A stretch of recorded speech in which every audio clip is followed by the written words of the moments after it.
ഒറ്റപ്പെടലുകളെ അതിജീവിച്ച് ഹരിപ്പാട് ഗാന്ധിഭവൻ സ്നേഹവീട് കുടുംബത്തിൽ കഴിയുന്ന അന്തേവാസികളായ വയോധികരുടെ ആഗ്രഹം സാധിച്ചു നൽകിയിരിക്കുകയാണ് തപാൽ വകുപ്പ്. സ്നേഹ സന്ദേശവുമായി കത്തുകൾ അയക്കാൻ സ്നേഹവീടിന് പുതിയ ലെറ്റർ ബോക്സ് അനുവദിക്കുകയായിരുന്നു തപാൽ വകുപ്പ്.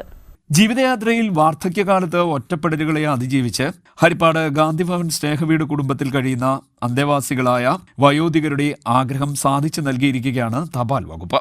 ബന്ധുക്കളോ മക്കളോ ആരും തന്നെ കാണാൻ വരാനില്ലാത്ത തങ്ങളെ കാണുവാൻ വരുന്ന അതിഥികൾ ആയിട്ടുള്ളവരുടെ ജന്മദിനവും മറ്റും പോസ്റ്റൽ കാർഡിലൂടെ അയക്കണം എന്ന ആഗ്രഹം കുറെ കാലമായി അന്തേവാസികൾ പ്രകടിപ്പിക്കുന്നുണ്ട്. ഇതിനായി തപാൽ വകുപ്പിനെ നേരത്തെ ബന്ധപ്പെട്ടപ്പോൾ നിലവിലുള്ള ലെറ്റർ ബോക്സുകൾ പോലും തിരികെ എടുക്കുകയാണ്. ഇതിനാൽ നൽകാൻ കഴിയില്ല എന്നാണ് അറിയിച്ചതെന്നും ഗാന്ധിഭവൻ സ്നേഹവീട് അധികൃതർ പറഞ്ഞു. തുടർന്ന് വീണ്ടും പരിശ്രമിച്ചപ്പോൾ ഗാന്ധിഭവന്റെ സഹായിയായ തപാൽ വകുപ്പിൽ മെയിൽ ഓവർസിയർ തസ്തികയിൽ ജോലി ചെയ്യുന്ന PO രാജേഷ് വിഷയത്തിൽ ഇടപെട്ടു. തപാൽ വകുപ്പും മാവേലിക്കര ഡിവിഷൻ സൂപ്രണ്ടും പുതിയ ലെറ്റർ ബോക്സ് അനുവദിക്കുകയും ചെയ്തു.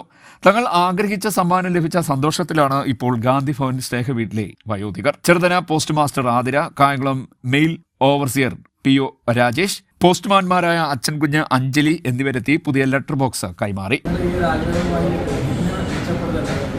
ഞാൻ ഷെബറിനോട് ആദ്യം ചോദിച്ചത് കത്ത് പോസ്റ്റ് ചെയ്യാൻ പറ്റുമോ, ഇവിടെ പോസ്റ്റ് ചെയ്യാൻ പറ്റുമോ? ഷെബർ പറഞ്ഞിട്ട് അമ്മമാർക്ക് അച്ഛന്മാർക്ക് എപ്പോഴെങ്കിലും ഒരു എഴുത്തെഴുതണമെന്ന് തോന്നിയാൽ അവർക്ക് ലെറ്റർ ബോക്സ് കാണുമ്പോൾ ഒരു എഴുത്തെഴുതാൻ തോന്നിയാൽ അത് എഴുതാൻ പറ്റുമല്ലോ. ഞാൻ വിചാരിച്ചു ശരിയാണല്ലോ, അവരുടെ ഒരു ആഗ്രഹമായിരിക്കും. ചിലപ്പോൾ വേറെ റോഡിൽ കൊണ്ടിടാൻ പറ്റത്തില്ലല്ലോ, അത് ഇവിടെ തന്നെ കാണുമ്പോൾ ഒരു പെട്ടെന്ന് ലെറ്റർ എഴുതി അവർക്ക് പോസ്റ്റ് ചെയ്യാൻ പറ്റും എന്നുള്ളൊരു സന്തോഷം അവർക്ക് ഉണ്ടാകുമല്ലോ എന്ന് വിചാരിച്ചു. ഞാൻ ശരിയെന്ന് പറഞ്ഞു. ഷെബർ എന്ന് പറഞ്ഞാൽ ഞാൻ പറയാമെന്ന് പറഞ്ഞു.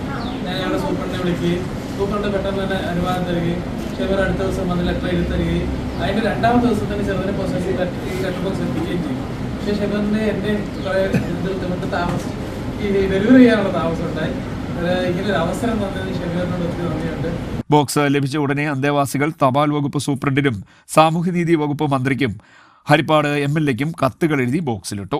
ഗാന്ധിഭവനിലെത്തുന്ന വിദ്യാർത്ഥികളെ കത്തെഴുതാൻ പ്രേരിപ്പിക്കുന്ന പ്രവർത്തനങ്ങൾക്കായി കാർഡുകളും ഇൻലൻഡുകളും ക്രമീകരിച്ചിട്ടുണ്ടെന്നും ഗാന്ധിഭവനിലെത്തുന്ന വിദ്യാർത്ഥികളെ അവിടുത്തെ പ്രവർത്തനങ്ങൾ മാതാപിതാക്കളെ എഴുതി അറിയിക്കുവാനുള്ള സംവിധാനം ഒരുക്കുമെന്നും ഗാന്ധിഭവൻ സ്നേഹവീട് ഡയറക്ടർ മുഹമ്മദ് ഷമീർ പറഞ്ഞു. ഗാന്ധിഭവൻ സ്നേഹവീട് കുടുംബത്തിലെ അച്ഛനമ്മമാർക്ക് ഒരു കത്തെഴുതണം എന്ന ആഗ്രഹം ഇവിടെ വരുന്ന അവരെ സ്നേഹിക്കുന്ന സുഹൃത്തുക്കൾക്കും സൗഹൃദങ്ങൾക്കുമൊക്കെ ജന്മദിനമോ ആഘോഷമോ വരുമ്പോൾ ഒരു കത്തെഴുതണമെന്ന ആഗ്രഹം ഉണ്ടായിരുന്നു. അതിൻ്റെ അടിസ്ഥാനത്തിൽ മാവേലിക്കര പോസ്റ്റൽ ഡിപ്പാർട്ട്മെൻറ്റ് ഡിവിഷന് ഒരു അപേക്ഷ നൽകുകയും ഗാന്ധിഭവൻ്റെ പ്രിയ സുഹൃത്തായ പോസ്റ്റൽ ഡിപ്പാർട്ട്മെൻറ്റിൽ മെയിൽ ഓവർസിയറായി സേവനമനുഷ്ഠിക്കുന്ന രാജേഷ് ചേട്ടൻ്റെ ഇടപെടലിൽ ഞങ്ങൾക്കത് സഫലമായി. ആ ലെറ്റർ ബോക്സ് കഴിഞ്ഞ ദിവസം ചെറുതന ഗ്രാമപഞ്ചായത്ത് പരിധിയിലുള്ള പോസ്റ്റ് ഓഫീസിൻ്റെ പോസ്റ്റ് മാസ്റ്ററായിട്ടുള്ള ആതിരയും അതുപോലെ പോസ്റ്റ്മാൻമാരായിട്ടുള്ള അഞ്ജലിയും അച്ഛൻകുഞ്ഞും രാജേഷ് ചേട്ടനും ചേർന്നുകൊണ്ട് സമ്മാനിക്കുകയുണ്ടായി. CDNet news Harippad.